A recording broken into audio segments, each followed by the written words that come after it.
नमस्कार, स्वागत है आप सभी का। आप देख रहे हैं हमारा खास कार्यक्रम अभिनव पहल। मैं हूं प्रीति सिंह।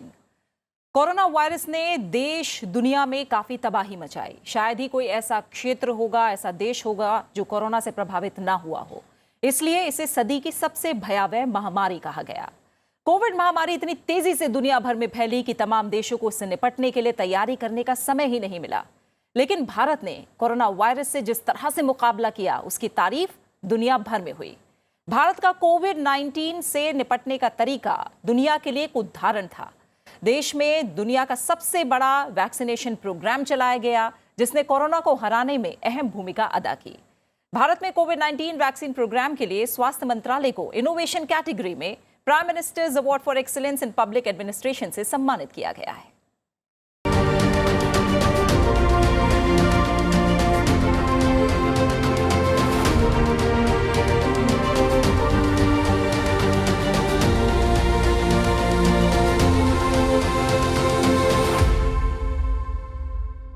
कोरोना महामारी ने आम से लेकर खास हर तरह लोगों के जीवन पर काफी असर डाला था। लेकिन देश में तेज कोशिशों के चलते, तेज प्रयासों के चलते हालात तेजी से पहले जैसे हो गए और इससे लड़ने और कोविड से बचाव में कोविड-19 वैक्सीनेशन प्रोग्राम एक ढाल बनकर सामने आया। इसमें सिर्फ आर्थिक जोखिम ही नहीं था, उससे कहीं ज्यादा लोगों की जान को लेकर एक जिम्मेदारी का भाव भी था। अगर एक तरह से हम इसे देखें तो जनवरी 2021 में एक साल के भीतर ही वैक्सीन लॉन्च कर दी गई, जो कि महामारी के एक साल के अंदर हुआ और ये एक तरह का विश्व रिकॉर्ड था। जनवरी 2021 को भारत में बनी 2 वैक्सीन के इस्तेमाल को इमरजेंसी मंजूरी मिली। देश में कोविड-19 टीकाकरण की शुरुआत 16 जनवरी 2021 से हुई और आज हम 220 करोड़ से ज्यादा वैक्सीनेशन डोज लगा चुके हैं। देश की इतनी बड़ी आबादी को टीका पहुंचाने के लिए अपने डिजिटल संसाधनों का उपयोग किया गया और अन्य देशों की तुलना में बेहद अच्छे तरीके से बीमारी को सफलतापूर्वक नियंत्रित किया गया। लेकिन इतना बड़ा टीकाकरण प्रोग्राम किस तरह से बना और इसे कैसे सफल बनाया गया, आज के कार्यक्रम में हम करेंगे इसी पर चर्चा। और इस पर चर्चा के लिए मेरे साथ आज स्टूडियो में खास मेहमान जुड़ रहे हैं। मेरे साथ हैं स्वास्थ्य और परिवार कल्याण मंत्रालय में सचिव राजेश भूषण जी। राजेश जी, आपका बहुत बहुत स्वागत है और शुक्रिया संसद टीवी के साथ जुड़ने के लिए। साथ ही हमारे साथ हैं एम्स दिल्ली के निदेशक doctor M Srinivas. Doctor Srinivas, आपका भी बहुत बहुत स्वागत है, शुक्रिया हमारे कार्यक्रम का हिस्सा बनने के लिए। इसके अलावा हम बात करेंगे, हमारे साथ स्टूडियो में मौजूद हैं एम्स में सीनियर नर्सिंग अधिकारी सोनिया चौहान जी। सोनिया जी, आपका भी बहुत बहुत स्वागत और शुक्रिया हमारे साथ जुड़ने के लिए। जैसा प्रधानमंत्री नरेंद्र मोदी भी कह चुके हैं कि वैक्सीन बनाने के लिए शुरुआत में हमारे सामने 2 रास्ते थे। क्या हम दुनिया का कोई देश वैक्सीन बनाए, इसका इंतजार करें, या हम अपनी जीनोमिक स्थितियों का पूरा एनालिसिस करके अपने देशवासियों को ध्यान में रखकर वैक्सीन डेवलप करें, तो ये सार्थक तरीका होगा। और हमने मुश्किल लगने वाला दूसरा रास्ता चुना और कोविड को मात दी है। आइए देखते हैं कि कैसे कोरोना काल में दुनिया में सबसे ज्यादा आबादी वाला देश भारत बना पूरी दुनिया के लिए एक मिसाल।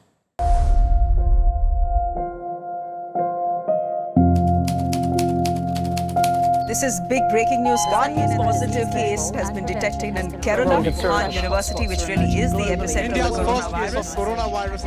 Big worry now. मार्च 2020 में WHO ने कोविड-19 पेंडेमिक को एक वैश्विक महामारी के रूप में घोषित किया। उस समय पूरे विश्व में, हमारे देश में भी कोई वैक्सीन उपलब्ध नहीं थी। माननीय प्रधानमंत्री जी के नेतृत्व में एक टास्क फोर्स बनी। फाइनली 16 जनवरी को हमने कोविड-19 वैक्सीनेशन का प्रारंभ किया। देश भर में 1.5 लाख से ज्यादा कोविड वैक्सीनेशन सेंटर्स की स्थापना की गई। एक कोविन डिजिटल प्लेटफॉर्म बनाया गया। उसने 2.2 बिलियन डोजेस का इंडिविजुअल डोज वाइज एक डिजिटल रिकॉर्ड क्रिएट किया और उसका एक डिजिटल सर्टिफिकेट जनरेट हुआ। इस पूरी व्यवस्था के पीछे एक बहुत बड़ी टीम लगी। देश के सभी राज्यों और संघ शासित क्षेत्रों में 64 कंसाइनी पॉइंट्स थे, जहां पर बल्क में वैक्सीन प्राप्त की गई। इन 64 कंसाइनी पॉइंट से 29,000 कोल्ड चेन पॉइंट्स पर उस वैक्सीन को बांटा गया। वहां से इनको 1.5 लाख से ज़्यादा कोविड वैक्सीनेशन सेंटर्स पर पहुंचाया गया और फिर वहां ये डोजेस लोगों को एडमिनिस्टर हुए। इस पूरी व्यवस्था में लगभग 7 लाख के करीब वैक्सीनेटर और वैक्सीनेशन टीम के सदस्यों की जरूरत पड़ी। 19 विभाग और मंत्रालय इससे जुड़े, तो वैक्सीन का प्रोडक्शन तभी हो पाया जबकि इन सब लोगों ने मिलकर काम किया और हमने न केवल देश को बल्कि विदेशों को भी वैक्सीन उपलब्ध कराई।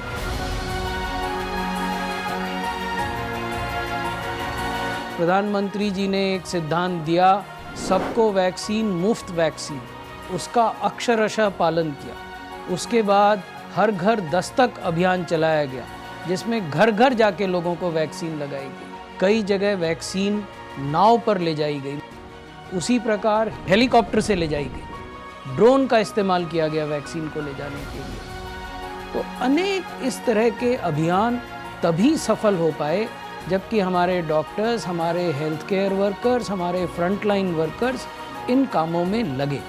By repeated awareness campaign, it created a sense of confidence and motivation among the people to receive the vaccine. This vaccination drive of India has saved many precious lives and also has helped in lowering down the complications. हमने अपने देश में 90% लोगों को दोनों vaccine की doses दी, यानी कुल 220 crore doses. By developing indigenous vaccines in required quantities and on time, India set a perfect example for Atmanirbhar Bharat. India's vaccination drive is historically a remarkable story. ये नए भारत की एक नई पहचान है। अभूतपूर्व चुनौती थी, उसके सामने एक अभूतपूर्व उपलब्धि इस देश ने सम्मिलित प्रयासों से करके दिखाई।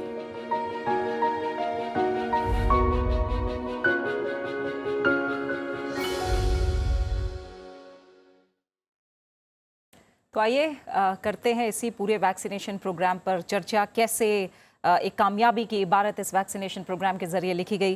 राजेश जी, पहले मैं थोड़ा सा समझना चाहूँगी, जैसे हमने बात भी की कि मेडिकल सेक्टर में डिजिटलाइजेशन की बात करें तो ये बहुत बड़ा उदाहरण बन गया था, मिसाल बन गया था और बहुत ही कुशल तरीके से इसे किया गया।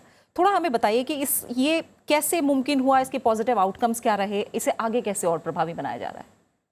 देखिए, ये जानना बहुत ज़रूरी है कि जब आप इतना बड़ा अभियान करते हैं, अभी आपने कहा 220 करोड़ डोज लगाई गई, तो ये ज़रूरी है कि उसकी कोई एक स्ट्रक्चर्ड व्यवस्था हो।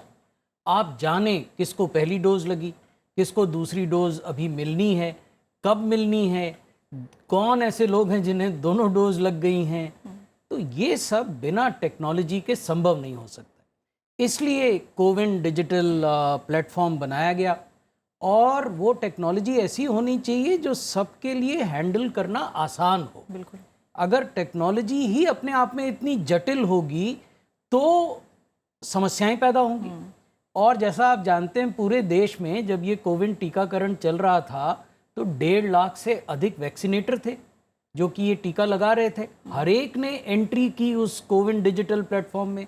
तो टेक्नोलॉजी को सिंप्लीफाई किया गया, उसको आसान बनाया गया और उसकी वजह से हम ये रिकॉर्ड रख पाए कि कितने लोगों ने टीके लिए, उन सब का QR कोड और उस QR कोड पे आधारित सर्टिफिकेट, ये सब तैयार हुआ। इसका फ़ायदा क्या हुआ? इसका फ़ायदा ये हुआ कि अब क्योंकि कोविड का प्रभाव नहीं है लेकिन प्लेटफॉर्म है, उसका उपयोग हम यूनिवर्सल टीकाकरण अभियान जो भारत सरकार चलाती है, जिसमें 12 वैक्सीन प्रिवेंटेबल बीमारियों के लिए टीके दिए जाते हैं, गर्भवती महिलाओं को दिए जाते हैं, जो लैक्टेटिंग मदर्स हैं उनको दिए जाते हैं, जो नवजात शिशु हैं उनको दिए जाते हैं। तो जिस प्रकार हमने कोविड के टीकों का हिसाब रखा, वही व्यवस्था अब हम इन 12 वैक्सीन प्रिवेंटेबल बीमारियों में किसका वैक्सीनेशन हुआ, किसका नहीं हुआ, किसको अब अगला टीका कब लगना है, ये हिसाब रख सकते हैं। तो कोविन प्लेटफॉर्म को हमने अब मॉडिफाई किया, रिफाइन किया और अब हम उसको यूविन के नाम से प्रचलित कर रहे हैं और उसमें इन 12 बीमारियों के टीकाकरण का हिसाब रखा जा रहा है। ये एक उदाहरण है, ठीक है। भविष्य में ऐसे अनेक उदाहरण हो सकते हैं। बिल्कुल। डॉक्टर श्रीनिवास, हम जानते हैं कि शुरुआत के समय न सिर्फ आम लोग बल्कि जो डॉक्टर्स हैं या जो मेडिकल सेक्टर है, एक तरह से हर कोई परेशान था। किसी को नहीं पता था कि आखिर कैसे करना है, कैसे आगे बढ़ना है, क्या किया जाएगा। और एक समय पे इस पैंडेमिक से निपटना एक असंभव सा लग रहा था। आपके स्तर पर इस चुनौती को, इस चैलेंज को कैसे देखा गया? किस किस स्टेज में कैसे कैसे तैयारी की गई, थोड़ा सा बताइए। सबसे पहले तो ये प्रॉब्लम था कि वायरस तो नया था, इन्फॉर्मेशन नहीं थी और गूगल में इन्फॉर्मेशन की पैंडमिक थी। सबसे पहले हम अपना नॉलेज बैठ के सब लोग रोज़ सुबह 8 बजे मीटिंग होती थी एम्स में, सब लोग बैठ के उसके जानकारी लेते थे, वायरस क्या है, सिम्टम्स क्या है, साइंस क्या है, ट्रीटमेंट का क्या प्रोटोकॉल बनाना है, देश की प्रोटोकॉल्स कौन सी करनी है, हमारा रिसोर्सेज क्या है, कौन सा कॉस्ट बेनिफिट एनालिसिस होगा, कौन सा बेस्ट ट्रीटमेंट मोडालिटीज़ होगा, इन सब का जानकारी करते हुए हम इस नॉलेज को डिसमिनेशन करना था सारे डॉक्टर्स को, नर्सेस को, पॉलिसी मेकर्स को, सब लोगों को ये दिखाना चाहते थे कि भाई ये क्या है, कैसा हो रहा है, कैसा इसको निपटना है, कैसा ट्रीटमेंट करना है। उस दौरान हमने वेबिनार्स हो या वीडियो की कॉन्फ्रेंसेस करें, टीचिंग लर्निंग मेथड्स किया, ऑनलाइन इंफॉर्मेशन डिसमिनेशन की, बहुत सारी चीज़ गई जो दूसरे डॉक्टर्स को बताया गया, सेंटर्स को बताया गया कि ये प्रोटोकॉल्स है, ये गाइडलाइंस है, इसकी करना है। ये बहुत ज़रूरी थी ताकि एक यूनिफाइड अप्रोच था जो ICMR से कोऑर्डिनेशन हो या मिनिस्ट्री ऑफ हेल्थ से कोऑर्डिनेशन हो, सबका एक ही एक वॉइस था कि ये गवर्नमेंट का एक गाइडलाइन है, प्रोटोकॉल है, ताकि कन्फ्यूजन ना हो जाए, क्योंकि बहुत कन्फ्यूजन थी उस समय की वायरस क्या है, ट्रीटमेंट क्या है, ऐसा भी चलेगा वैसा भी चलेगा। इसका एक यूनिफाइड अप्रोच हो गया हमारा।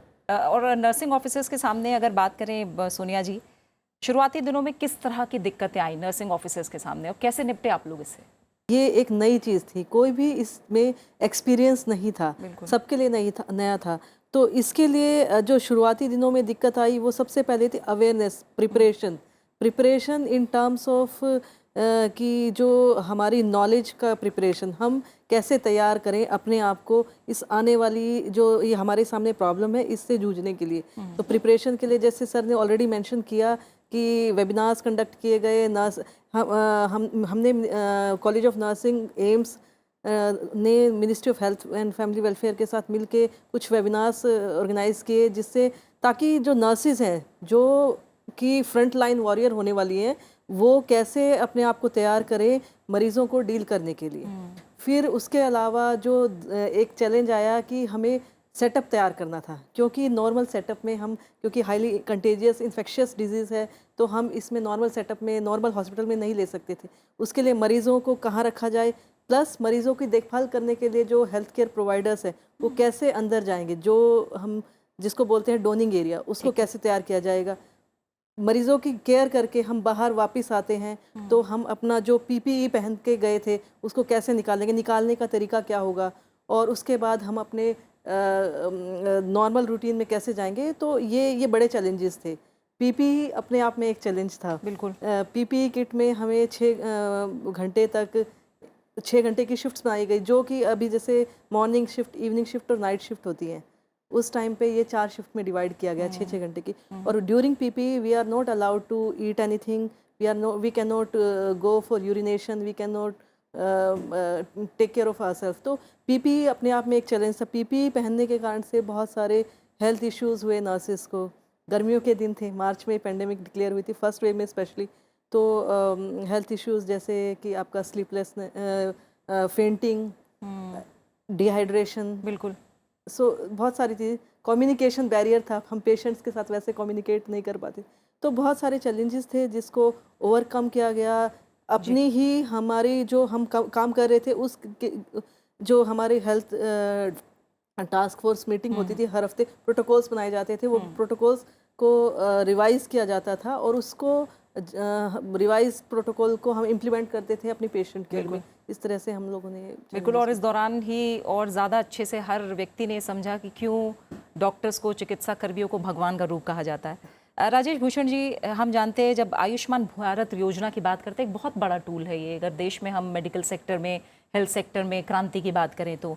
और इसी के साथ सब्सिडाइजेशन और डिजिटाइजेशन की अगर बात करें, कैसे आयुष्मान भारत योजना को साबित हो रही है एक तरह से, इस तरह की पैंडेमिक की जब हम बात करते हैं, उससे लड़ाई की बात करते हैं, कैसे मददगार साबित हो रहा है? देखिए, जब माननीय प्रधानमंत्री जी ने आयुष्मान भारत की संकल्पना देश के सामने प्रस्तुत की तो उसके 4 स्तंभ थे, 4 पिलर्स ऑफ आयुष्मान भारत।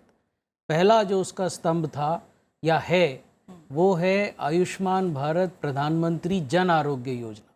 यानी ये सरकार का कमिटमेंट है कि देश के लोगों को फ्री निशुल्क हॉस्पिटलाइजेशन की सुविधा उपलब्ध हो और 1 वर्ष में एक परिवार को 5 लाख रुपए तक का फ्री हॉस्पिटलाइजेशन उपलब्ध हो। तो ये तो पहला स्तंभ है जिसको हम आयुष्मान भारत पीएम जय के नाम से जानते हैं। दूसरा स्तंभ है Ayushman Bharat health and wellness centre. आप अस्पताल में भर्ती न हो, इसके लिए क्या किया जाए? इसके लिए देश में 1,60,000 हेल्थ एंड वेलनेस सेंटर तैयार हुए, जहाँ की कॉमन रोगों के लिए स्क्रीनिंग हो जाती है, हाइपरटेंशन की स्क्रीनिंग, डायबिटीज़ की, कॉमन कैंसर्स की, जो प्राथमिक स्तर के उपचार हैं वो उपलब्ध हो जाते हैं। यानी यथासंभव आप टर्शरी हेल्थ केयर सुविधा की ओर न जाएं। तो ये दूसरा स्तंभ। तीसरा स्तंभ आयुष्मान भारत डिजिटल मिशन, जिसमें हमने ये कहा कि स्वास्थ्य सेवाएं क्या डिजिटली लोगों को दी जा सकती हैं। लोग अपने घर बैठे क्या इन स्वास्थ्य सेवाओं को प्राप्त कर सकते हैं? क्या डिजिटल ओपीडी, डिजिटल आईसीयू, इस तरह की व्यवस्थाएं की जा सकती हैं, और हमने करके दिखाया कि ये भी हो सकता है। ये तीसरा स्तंभ। चौथा स्तंभ जो आयुष्मान भारत का है, पेंडेमिक ने ये सिखाया कि जब भी इस तरह की महामारी फैलती है तो अस्पताल पेंडेमिक के लिए डेडिकेट हो जाते हैं। तो जो नॉन पेंडेमिक स्वास्थ्य व्यवस्थाएं हैं वो आप कैसे आम जनता तक पहुंचाएंगे? अगर किसी को डिलीवरी की आवश्यकता है, किसी गर्भवती माता को, अस्पताल तो कोविड का हो गया, तो वो कहाँ जाएंगी? अगर किसी को डायलिसिस की आवश्यकता है, अस्पताल कोविड का हो गया, उनका डायलिसिस कहाँ होगा? तो इसलिए माननीय प्रधानमंत्री जी ने कहा कि एक नया इंटरवेंशन होना चाहिए। वो चौथा स्तंभ है आयुष्मान भारत का, प्रधानमंत्री Ayushman Bharat health infrastructure mission. इसमें ये कहा गया कि जो भी जिले 5 लाख से ज़्यादा की आबादी के हैं वहाँ 100 से लेकर 150 बेड का एक क्रिटिकल केयर यूनिट हो, ब्लॉक के लेवल पर एक ब्लॉक पब्लिक हेल्थ लैब हो, क्योंकि अगर RT-PCR टेस्ट कराना है तो आप क्यों जिला मुख्यालय पे जाएंगे? आप क्यों नहीं जहाँ रहते हैं उस नज़दीक में करा लें? तो इन 4 स्तंभों पर सरकार ने काम किया और अब धीरे धीरे उनके रिजल्ट दिखने प्रारंभ हो गए, और भविष्य में आगे जब हम जाएंगे तो हम पाएंगे कि हमारी स्वास्थ्य व्यवस्थाएं प्राथमिक स्तर पर, सेकेंडरी लेवल पर और टर्शरी लेवल पर सुदृढ़ हुई हैं। ठीक है। डॉक्टर श्रीनिवास, इस महामारी के दौरान जैसे मैंने पहले भी कहा, कुछ पता नहीं था और हर कोई जानना चाहता था वायरस आखिर है क्या, क्या क्या असर डाल रहा है। कोई एक चीज़ सामने आती थी, उसके साथ 10 चीज़ें और सामने आती थी। रिसर्च की बहुत ज़्यादा ज़रूरत समझी जा रही थी इस महामारी के दौरान। तो रिसर्च और R&D को लेकर अगर मैं ओवरऑल बात करूं तो एम्स ने इसमें क्या कुछ किया है और ये कितना मददगार हुआ है? सबसे पहले एम्स ने इन्फॉर्मेशन दे दिया कि ये जेन्युइन इन्फॉर्मेशन है, ये क्या है, कैसा है। एंड अदर थिंग इज़, हम उस समय पर टेस्टिंग का बहुत सारे चल रही थी, कौन सा टेस्ट करना है, कौन सा किट करना है, कैसा होना है। एंड रिसर्च, सबसे बहुत इंपॉर्टेंट रिसर्च हो गया ट्रीटमेंट के ऊपर, कौन सा दवाई देना है, कौन सा दवाई नहीं देना है, कितना देना है, कितना दिन का देना है। काफ़ी सारा रिसर्च हो गया था इस बार। और उसके बीच में हमने रिसर्च ये भी किया कि वायरस क्या है, उसका जीनोम सीक्वेंसिंग क्या होती है, वायरस कैसा चेंज होती है, चेंज होने के बाद उसका विरुलेंस ज़्यादा होता है या कम होता है, उसके हिसाब से प्रॉब्लम्स क्या है। और दूसरा चीज़ था कि इसका ऑक्सीजन का कितना देना है, किसको देना है, किसको नहीं देना है। एंड बहुत सारे दवाइयाँ थे जो मार्केट में आ गए थे, उसका किस कोमॉर्बिड कंडीशन में देना है, उसका बारे में काफ़ी सारा रिसर्च हो गया था।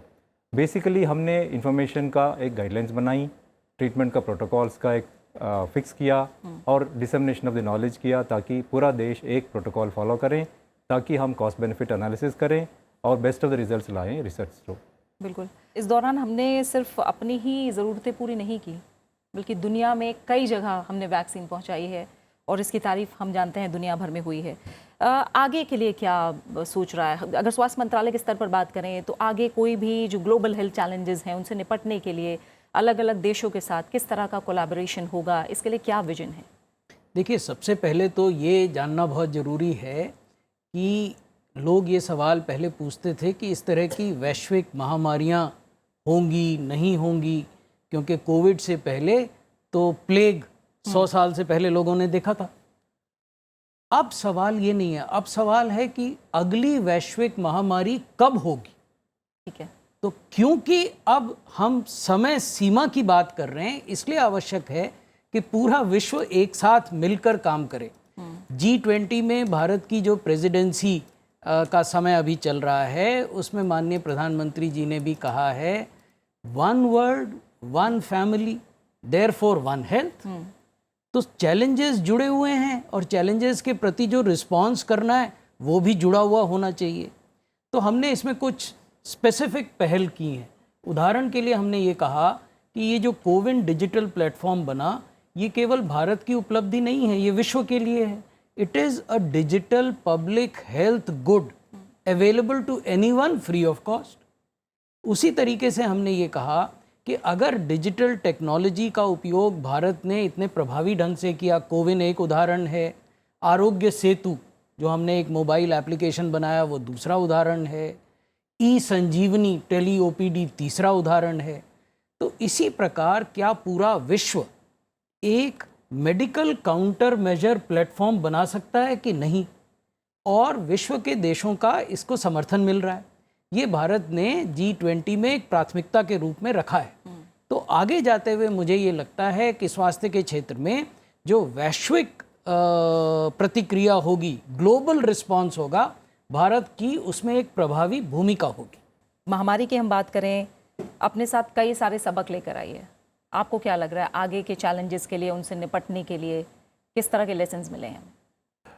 हमें इस पैंडमिक से काफ़ी लेसन्स मिला है, क्योंकि हमको ये पता लगा कि हमारे इंफ्रास्ट्रक्चर में क्या कमी है, हम कितना इसको ज़्यादा बढ़ा सकते हैं। क्योंकि फॉर एग्जांपल अभी जैसे सर ने बोला, पीएम भीम के अधीन पे अभी हम एक इन्फेक्शियस डिसीज़ ब्लॉक बना रहे हैं हॉस्पिटल्स में, जिसमें 150 बेड की होगा। मान लो आज वायरस कोविड आ गया, कल एबोला आ गया, कुछ भी आ गया, उसको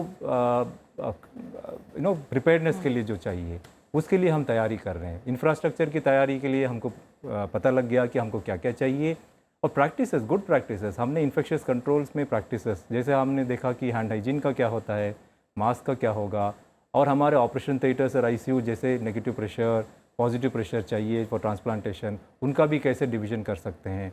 और हमारा इंफ्रास्ट्रक्चर में आज के दिन में देखिए, जैसे कोविड में एक पेशेंट अंदर आ जाता है कैजुअल्टी में, हम ये भी पता लगा कि पहले हम उसको स्क्रीनिंग करेंगे ताकि इन्फेक्शन दूसरे को नहीं जाएगी, आइसोलेशन सेपरेट होगा, हमारा टेस्टिंग कैपेसिटीज़ बढ़ गए हैं, हमारे जो BSL-3 लैब्स होते हैं जो RT-PCR करने के लिए है और रिसर्च करने के लिए है, उसका भी कैपेसिटी बढ़ गया।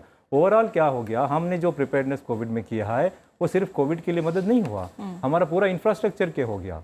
आज के दिन में अगर मान लो कोविड के लिए हमने जो इंफ्रास्ट्रक्चर की है वो न्यूमोनिया के लिए भी हेल्प होगा, वो दूसरे बेड एडमिशन्स के भी होगा, non Covid non infectious disease के भी होगा। हमारा इंफ्रास्ट्रक्चर बढ़ गया है, हमारा क्षमता बढ़ गई है, हमारा टेस्टिंग कैपेसिटी बढ़ गई है, हमारा इन्फेक्शियस डिसीज़ का जो काबू लेने के लिए, ट्रीटमेंट करने के लिए, प्रोटोकॉल्स के लिए जो बेसिक चाहिए, हमें काफ़ी उद्धार हो गया हमारा पूरा देश में, सारे हॉस्पिटल में, पूरा देश में। सोनिया जी, आपने जो तमाम दिक्कतों की बात बताई है, हम जानते हैं उस समय एक सपोर्ट की भी ज़रूरत थी। क्या सपोर्ट सिस्टम आप लोगों के लिए था? परिवार की तरफ से तो ज़ाहिर तौर पर बताइए ही, एडमिनिस्ट्रेशन की तरफ से किस तरह का सपोर्ट सिस्टम था? हम लोग फॉर्चुनेट हैं कि हमें बहुत अच्छा सपोर्ट सिस्टम मिला। फैमिली सपोर्ट सिस्टम था, क्योंकि जब हम नर्सिंग ऑफिसर्स कोविड पेशेंट्स की केयर करके हम अपने घर, कुछ लोग डरे हुए थे, घर नहीं जाना चाह रहे थे, उसके लिए रहने की व्यवस्था एडमिनिस्ट्रेशन की तरफ से की गई। तो जैसे हमारे यहाँ पर विश्राम सदन हैं या कई सारी गवर्नमेंट NIHFW के कुछ गेस्ट हाउसेस हैं, तो गवर्नमेंट एकोमोडेशंस अरेंज की गई कि ताकि जो लोग जो हेल्थ केयर प्रोवाइडर्स काम कर रहे हैं वो काम करके और वहाँ पर रह सके। एकोमोडेशन एक बहुत बड़ा सपोर्ट सिस्टम था हमारे लिए। दूसरा सपोर्ट सिस्टम था ट्रांसपोर्टेशन।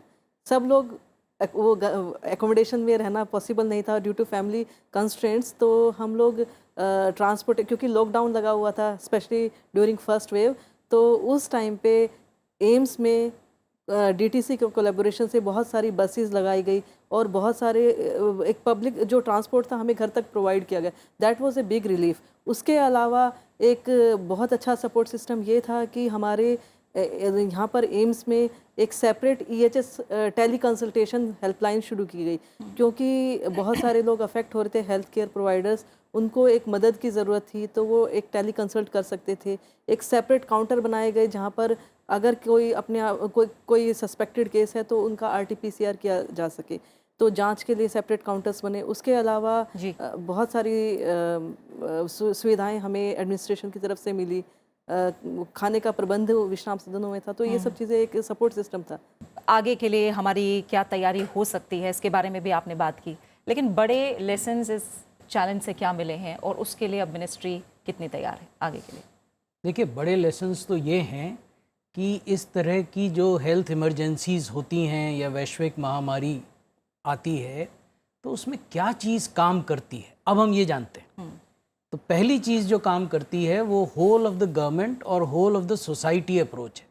यानी इस तरह की हेल्थ इमरजेंसी से तभी निपटा जा सकता है जब स्वास्थ्य मंत्रालय के साथ मिलकर सरकार के अन्य मंत्रालय काम करें, जब समाज का हर तबका समझे कि क्या चुनौती है और उस चुनौती से कैसे निपटा जाना है। तो एक तो सबसे बड़ी सीख ये है। दूसरी सीख ये है कि अगर आप प्रोएक्टिव और प्रीएम्प्टिव अप्रोच अपनाते हैं तो उसके अच्छे रिजल्ट होते हैं। इसका क्या अर्थ है? इसका अर्थ ये है कि जब आप जान गए कि एक वैश्विक महामारी फैल रही है तो आपने किस प्रकार के प्रयास किए। जैसे हमारे देश में, भारत में ये प्रयास हुआ कि देश के अंदर वैक्सीन बने, R&D को बढ़ावा मिले। ये भी प्रयास हुआ कि अगर वैक्सीन उपलब्ध हो जाएगी तो पहले किसको दी जाएगी। तो अगर ये सारी तैयारी आप एडवांस में करते हैं तो इसके रिज़ल्ट अच्छे होते हैं। ये दूसरी सीख मिली।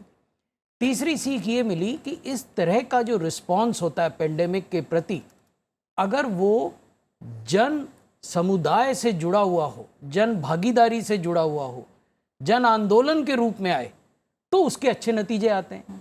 कई लोगों ने कहा कि हम वैक्सीन क्यों लगाएं, या कईयों ने कहा कि पहले मुझे लगाओ। अंग्रेजी में उसको वैक्सीन हेजिटेंसी और वैक्सीन ईगरनेस कहते हैं। तो इससे आप तभी निपट सकते हैं जबकि पूरा समुदाय आपके साथ हो।